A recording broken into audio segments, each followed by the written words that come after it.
আমরা একটু লাইলাতুল কদর সম্পর্কে জানতে চাই। আল্লাহ পাক কোরআনুল কারীমের মধ্যে বলেছেন, নিশ্চয় আমি এ রাতে তথা লাইলাতুল কদরে কোরআনুল কারীম নাজিল করেছি। দেখুন, সব মাসগুলো আল্লাহ পাক শ্রেষ্ঠ করেছেন। বিভিন্ন সময় মুহররমকে শ্রেষ্ঠ বলেছেন, আবার কোনো মাসকে শ্রেষ্ঠ বলেছেন। তবে 12টি মাসের মধ্যে যে মাসটি শ্রেষ্ঠ বা নেতা, সেটা হচ্ছে রমাদানুল কারীম।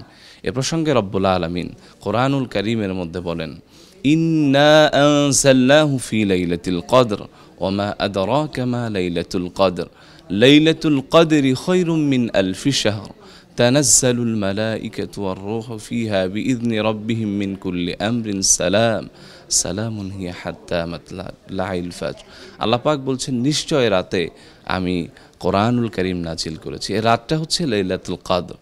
এরপর আল্লাহ পাক বলছেন, হাবিব আপনি কি জানেন লাইলাতুল কদর কি?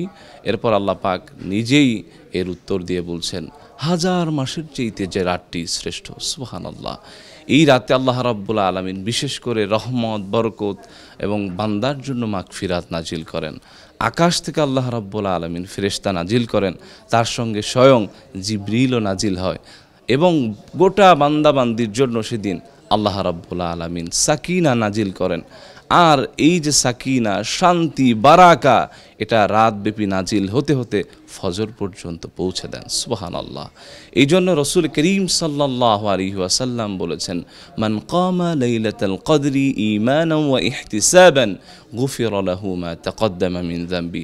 আল্লাহর কোনো বান্দাবান্দি যদি ঈমানের সঙ্গে এই লাইলাতুল কদর উদযাপন করে সওয়াবের নিয়াতে, তাহলে রব্বুল আলামিন বিগত দিনের যত গুনাহ থাকুক বান্দার সব আল্লাহ পাক মাফ করে দিবেন। সুবহানাল্লাহ, সুবহানাল্লাহিল আযীম। এজন্য আমাদের করণীয় হচ্ছে লাইলাতুল কদরকে আমরা তালাশ করব। এখন আসুন, লাইলাতুল কদর কোন দিন থেকে আমরা উদযাপন করব?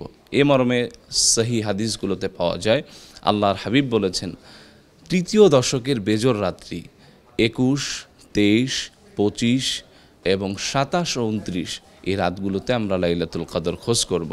যে কোনো রাতে হয়ে যেতে পারে। এজন্য আমরা যেন হেলায় ফেলায় না কাটিয়ে, মোবাইল স্ক্রোল করে, ইউটিউবিং করে, ফেসবুক করে আমরা যেন সময়টা অতিবাহিত না করি। আল্লাহর কাছে মাপ চাই। আল্লাহর কাছে যদি মাপ চাইতে পারি, মাপ চাওয়ার মতো, আল্লাহ পাক সব মাফ করে দিবেন। একটি হাদিসে কুদসির অংশ বিশেষ শুনিয়ে আমি আপনাদের কাছ থেকে বিদায় নিতে চাচ্ছি। সেটি হলো, রসুল করিম সাল্লাল্লাহু আলাইহি ওয়াসাল্লাম ইরশাদ করেছেন, আল্লাহ রাব্বুল আলামিন তাবারাকা ওয়া তাআলা বলছেন, ইয়া ইবনা আদম লাউ বালাগাত যুনুবুকা আনানাস সামা সুম্মা ইস্তাগফারতানি লাগফারতু লাক ওয়ালা উবালি। হে বানি আদম, তোমার জীবনে যত গুনাহ হোক, গুনার পরিমাণ জমতে জমতে আকাশের মেঘমালা পর্যন্ত যদি সেগুলো পৌঁছে যায় আর আল্লাহর কাছে জেনে মাপ চাও, আল্লাহ পাক সব গুনাহ মাফ করে দিবেন।